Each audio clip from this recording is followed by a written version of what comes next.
ทักทายสบายดีมื้อนี้จะมาสาธิตวิธีการเสื่อมหรือว่าวิธีการสมัครบัญชีเนาะเปิดบัญชีแล้วก็ไปเสื่อม Empty File เนาะหรือว่าไปเสื่อมกระดานเครดิตนั่นเองเนาะก่อนอื่นหมดจากคลิปที่แล้วเนาะที่ว่าค่อยสอนสมัครการเปิดบัญชีเนาะหรือว่าการเปิดโบรกเกอร์เนาะค่อยก็ได้สอนสมัครไปแล้วเนาะคลิปที่1เนาะถ้าผู้ใดได้เบิ่งเนาะ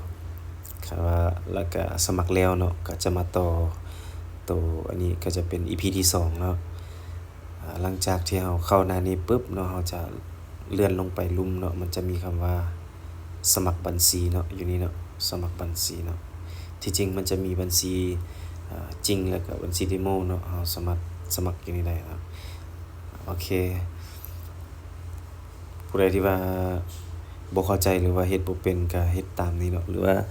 บ่เข้าใจหยังก็สามารถคอมเมนต์ถามได้เด้อเนาะ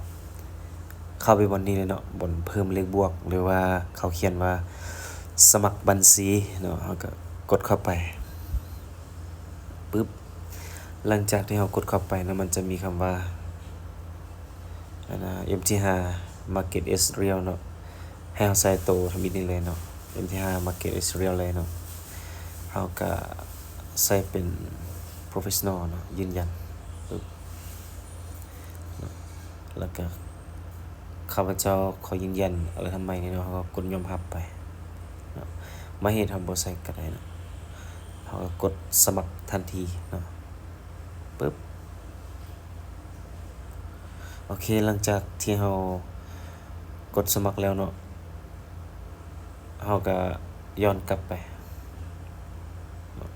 เราย้อนกลับไปเบิ่งว่าเราสมัครเมื่อกี้ผ่านบ่เนาะเราก็มารีเฟรชเบิ่งบัดนึงปึ๊บโอเคหลังจากที่เรารีเฟรชเราก็มากดบนนี้เนาะมันจะมีลูกศรน้อยๆอยู่นี่กดเข้าไปปุ๊บจะเห็นมาแล้วมันจะเห็นมามี2บัญชีเนาะเมื่อกี้มีแต่บัญชีเดียวเนาะเดี๋ยวนี้มี2บัญชีแล้วเราจะเชื่อมต่อแนวใดเนาะอันนี้คือก่อนอื่นหมดต้องได้ไปดาวน์โหลดอันตัวนี้ก่อนเด้อเนาะ MT5 นี่เนาะเข้าไปใน Google หรือว่า Play Store เนาะพิมพ์คำว่า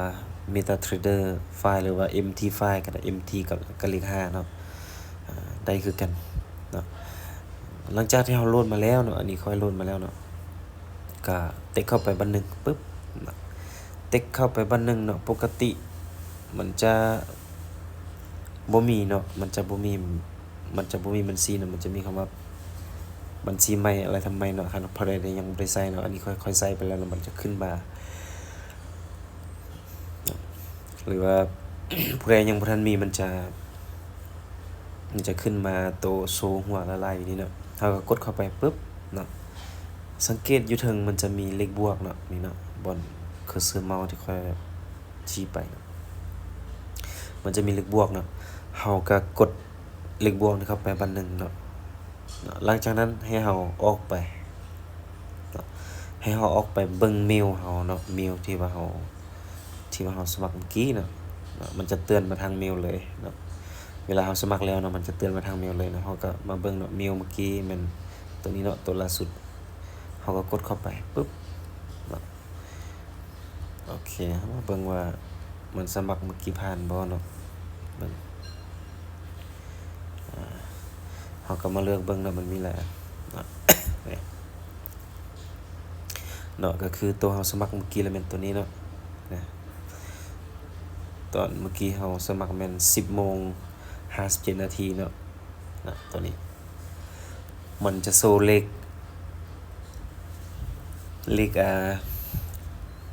MT5 หรือว่าเลขกระเป๋าเนาะเลข MT เนาะเขาก็ copy อยู่นี่เลยเนาะหรือว่าคนใดที่ว่าบ่อยาก copy ก็สามารถเขียนได้เนาะแล้วเราก็บ่ซั้นเราก็แคปหน้าจอไว้ก็ได้เนาะเราก็มา copy ตัวนี้เนาะ copy ปึ๊บเราก็ไปที่ MT5 เลยเนาะไป MT5 แล้วสังเกตตรงทบิดมันจะบ่มีเนาะตัวนี้เนาะ AC Computer เนี่ยเนาะมันจะบ่มีเนาะให้เราพิมพ์เข้าไปเนาะให้เราพิมพ์เข้าไป AC เนาะ AC หรือว่าใช้ ACC ก็ได้เนาะถ้าว่าใช้ ACC สิบ่ขึ้นก็ใช้ AC แล้วก็ย่อว่างC หรือว่า capital เนาะพิมพ์ตามนี้ก็ได้เนาะให้เราสังเกตเบิ่งเมื่อกี้เราสมัครเนาะเราสมัครเมื่อกี้เนี่ยหรือว่าเราเปิดบัญชีเมื่อกี้แล้วมันจะมีตัว S เนาะบ่แม่นตัว V เด้อนะมันจะมี2อันแต่ให้เราเลือกใส่เป็นตัว S เด้อเนาะให้เราก็กดเข้าไปเนาะเราก็มาเลือกเลยเนาะมันจะโชว์อยู่2อันเนาะแต่ว่าให้เราเลือกตัวที่มันเป็นตัว S เด้อเนาะเราก็กดเข้าไปเลือกเลยกดเข้าไปปุ๊บเนาะกดเข้าไปให้เราสังเกตเบิ่งเนาะมันจะมีบัญชีจริงแล้วก็บัญชีทดลองเนาะอันนี้แม่นเราจะเปิดเป็นบัญชีทดลองเนาะสมมุติว่าเราอยากเปิดเป็นบัญชีทดลองเนาะว่าเราอยากลองเทรดก่อนนะเนาะเราก็มาเลือกอยู่นี่เนาะเลือกอย่างนี้มันจะมีคำว่า real กับ demo เนาะเราก็มาเลือกเป็น demo เนาะอันนี้ถ้าเราอยากสมัครเป็น demo เนาะเราก็เลือกเป็น demo แล้วเอาตัวเราไป copy ตัวเลขเมื่อกี้มาวางใส่เนาะแล้วก็ไปเอารหัสเนาะมันจะมีรหัสส่งมานี่เนาะจะมีรหัสของมันต่างหากอยู่นี่เนาะเราก็มา copy เอาปึ๊บแล้วก็ออกไปเข้า empty file เนาะมาวางใส่เนาะวางใส่ปึ๊บคันเราอยากให้มันเป็นเดโมเนาะเราก็เลือกเป็นเดโมเนาะเลือกเป็นเดโมแล้วเราก็กดดอนไปเนาะกดดอนไปหรือถ้าเราอยากให้มันเป็นบัญชีจริงเนาะเราก็เฮ็ดคือเก่าเนาะเฮ็ดคือเก่าเนาะเราจะบ่เฮ็ดแบบนี้เนาะเข้าไปปึ๊บเนาะไป copy เอาตัวเลขเนาะคือเก่าปึ๊บออกมาแล้วให้เรามาเลือกอย่างนี้เนาะเป็นบัญชีเป็นเรียลเนาะเป็นบัญชีจริงเนาะแล้วเอาไปวางใส่ปึ๊บแล้วก็กลับไปก๊อปเอารหัสคือเก่าเนาะก๊อปเอารหัสคือเก่าปึ๊บ copy แล้วก็มาวางใส่รหัสผ่านเนาะแล้วก็กดดอนเข้าไปปึ๊บอันนี้ก็คือมันจะได้แล้วเนาะเป็นบัญชีจริงเลยเนาะหลังจากที่เราเข้ามาปึ๊บหน้านี้เนาะเดี๋ยวจะแนะนำวิธีการตั้ง empty file ไปนำเนาะวิธีตั้ง empty file เนาะก่อนอื่นเมื่อให้เราเข้าไปบนราคานี่เนาะเราก็มากดราคาปึ๊บหลังจากที่เรากดราคาแล้วให้เรามากดอยู่ถึงนี่เนาะมันจะมีบิ๊กอยู่ถึงนะบิ๊กน้อยๆอยู่ขวามือเนาะเรากดเข้าไปปึ๊บหลังจากนั้นตัวใดที่ว่ามันบ่มีตัวเกี่ยวข้องเนาะเราก็ลบทิ่มหมดลบทิ่มให้หมดติ๊กทิ่มให้หมดนะลบเนาะหลังจากนั้นให้เราแอดใหม่เนาะให้พิมพ์คำว่า go เนาะให้เราพิมพ์คำว่า go เนาะ l d เนาะ g o l d เนาะปึ๊บมันจะขึ้นมาตัวทมิตนี่เลยเนาะ x a u u s d เนาะให้เราติ๊กบันนึงเนาะหลังจากนั้นให้เราย้อนกลับเลยหรือว่ากดยกเลิกก็ได้เนาะเพราะว่าเราติ๊กแล้วเนาะเราก็ยกเลิกปุ๊บมันจะมาอะไรได้เนาะหลังจากที่มันมาแล้วเราจะเบิ่งกราฟแล้วได้เนาะเราก็คลิกเข้าไปบันนึงเนาะมันจะขึ้นคำว่ากราฟเนาะอยู่นี่เนาะมันจะขึ้นคำว่ากราฟพอกดเข้าไปปุ๊บมันจะเข้าหน้าตลาดเลยเนาะมันจะเข้าหน้าตลาดเลยอันนี้คือมันจะเข้าหน้าตลาดโอเคหลังจากที่เข้าหน้าตลาดแล้วก็ถือว่าได้แล้วเนาะก็จะเป็นประมาณนี้เนาะก็คือว่าได้ละ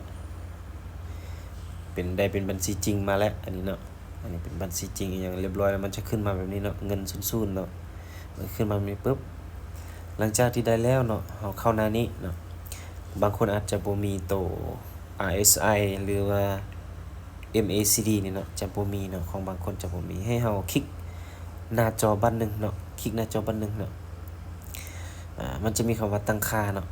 จะมีคำว่าตั้งค่าให้เรากดไปบนตั้งค่าปึ๊บเนาะ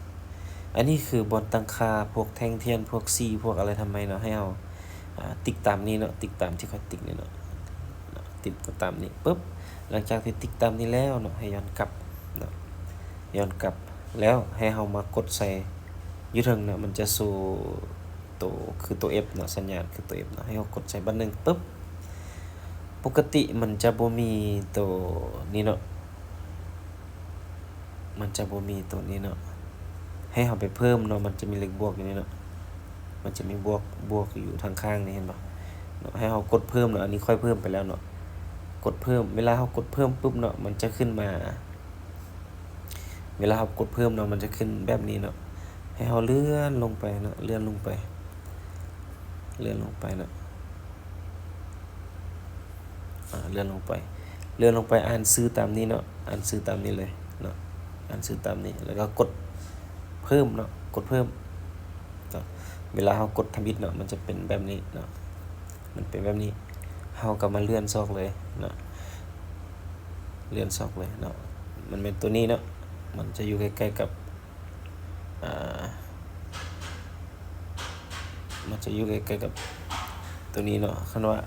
เขาอ่านบ่ได้เขาก็เบิ่งเอาเนาะเบิ่งตามนี้เนาะตัวนี้เด้อแล้วก็กดเลือกเนาะกดเลือกปุ๊บมันจะขึ้นมาแบบนี้เนาะมันจะขึ้นมาแบบนี้อันนี้เป็นตัวเสริมซื่อๆเด้อเนาะผู้ใดที่ว่าอยากเสริมเนาะสามารถเสริมได้อันนี้มันก็สามารถเบิ่งได้เนาะหลังจากนั้นให้เรากดเข้าไปเนาะมันจะมีช่วงเวลาเนาะมันจะมีคำว่า15เนาะแล้วใส่กับเราก็ใส่ close เนาะและ level เนาะ level นี่เราใส่ตัวเทิงนี่เราใส่20ตัวลุมนี่เราใส่80เด้อตัวนี้เนาะปกติมันจะบ่เป็นตัวเล็กตัวนี้เนาะอันนี้เราใส่ตั้งค่าตามนี้เนาะหลังจากที่เราก็ตั้งค่าตามนี้แล้วก็มีแต่ว่าเซตชิ้นเลยเนาะเซตชิ้นกดเซตชิ้นปุ๊บก็จะมันก็จะโชว์ขึ้นมาเนาะหลังจากที่เราตั้งตัวนี้แล้วเราก็มาแอดอีกเนาะปกติมันจะบ่มีแบบนี้เนาะเราก็มาแอดอยู่ทางนี้แอดปุ๊บก็มาเลือก MACD นี้เนาะเลือก MACD ปุ๊บกดเลือกปุ๊บมันจะขึ้นมาแบบนี้เนาะขึ้นมาแบบนี้ล่ะเรากดเข้าไปในเนาะกดเข้าไปในรายละเอียดมันเนาะมันจะเดี๋ยวให้เบิ่งอีกบัดนึงเนาะ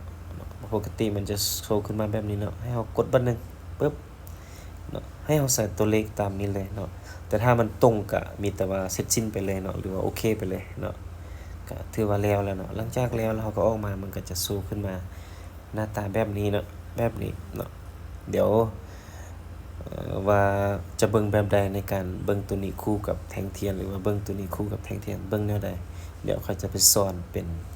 วิดีโอต่อไปเนาะสำหรับวิดีโอนี้ก็จะจบไว้เพียงเท่านี้เนาะก็สามารถเทรดได้แล้วเนาะหรือว่าของบางคนก็บ่เห็นตัวเทรดบ่เนาะบางทีเข้ามามันจะเป็นแบบนี้เนาะบ่เห็นหยังเลยว่าสิกดซื้อขายแนวใดเนาะบางคนบ่ฮู้เนาะให้เราสังเกตเบิ่งอยู่เทิงนี่เด้อมันจะมี2อันอยู่เทิงเนาะ2อันอยู่เทิงนี้เนาะขวามือสุดนี่มันจะเป็นตัวออเดอร์เนาะซื้อขายเนาะสามารถปรับได้เลยเนาะเป็น03เป็น04เป็น05ก็ได้เนาะได้หมดเนาะอันนี้เป็นตัวเราสามารถ buy หรือว่า sell ได้เลยเนาะเวลาเราเติมเงินไปแล้วตัวนี้เป็นตัวเราตั้ง buy limit sell limit เนาะตั้ง stop loss ตั้ง SL ตั้ง TP เนาะอยู่นี่หมดเนาะเดี๋ยวเขาจะสอนเป็นวิดีโอต่อไปเด้อเรื่องการตั้งstop loss ตั้ง SL TP เนาะเดี๋ยวเขาจะไปสอนเป็นคลิปต่อไปเนาะก็จะมีซัมนี้เนาะคร่าวๆในการเสริมต่อ MT5 เนาะก็จะมีผู้ใดมีคำถามหยังก็สามารถคอมเมนต์ถามหรือว่าแชทมาถามได้เด้อเนาะเดี๋ยวจะบ่ฮู้อันใดเนาะจะพยายามแชร์ให้เนาะพยายามแชร์ให้ซึ่งมันเป็นข้อมูลพื้นฐานเนาะนี่เนาะหรือว่าบางคนที่ฮู้ก็อันใดเฮาเว้าไปบ่ถูกก็สามารถคอมเมนต์แลกเปลี่ยนความรู้กันเนาะอยู่ในกล่องคอมเมนต์เนาะสำหรับคลิปนี้ขอจบไว้เพียงเท่านี้บ๊ายบายเจอกันคลิปหน้าเนาะคลิปหน้าจะเป็นคลิป